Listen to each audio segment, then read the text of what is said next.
બનાસકાંઠાના દિયોદરમાં ઓગળ જિલ્લા સંકલન સમિતિએ ધરણા યોજ્યા હતા।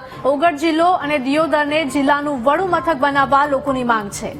સાંસદ જ્ઞાનીબેન ઠાકોરે દિયોદરમાં સર્કિટ હાઉસ નજીક ધરણા સ્થળની મુલાકાત લીધી। જિલ્લા વિભાજન અંગે જ્ઞાનીબેને નામ લીધા વગર જ શંકર ચૌધરી પર નિશાન સાધ્યું હતું।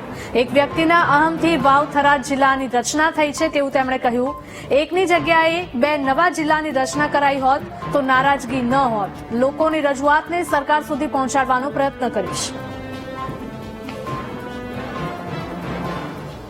વારંવાર રજૂઆતો થતી હતી કે જિલ્લાનું વિભાજન કરીને નવો જિલ્લો બનાવવામાં આવે।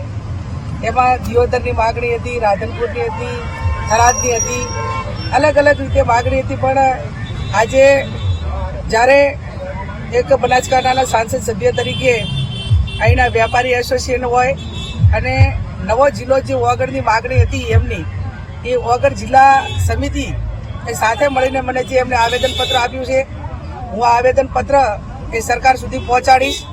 એક વાસ્તવિકતા છે કે જ્યારે સરકારે જાહેરાત કરી એ ટાઈમે પણ મેં સ્ટેટમેન્ટ આપ્યું હતું કે કોઈ પણ જિલ્લાનું વિભાજન હોય, તાલુકાનું વિભાજન હોય તો સ્થાનિક લોકોને, સ્થાનિક પ્રજાના પ્રતિનિધિઓને સાંભળીને ભૌગોલિક દ્રષ્ટિએ અને એમને વિશ્વાસમાં લઈને નિર્ણય લીધો હોત તો અત્યારે આંદોલન કે આજે ધાનેરા નારાજ, કાંકરેજ નારાજ, દિયોદર નારાજ, 8માંથી 4 જેટલા તાલુકાઓ, વિધાનસભાઓ આખી નારાજ હોય ત્યારે સરકારે લોકશાહીની અંદર એમને સાંભળવા પડે।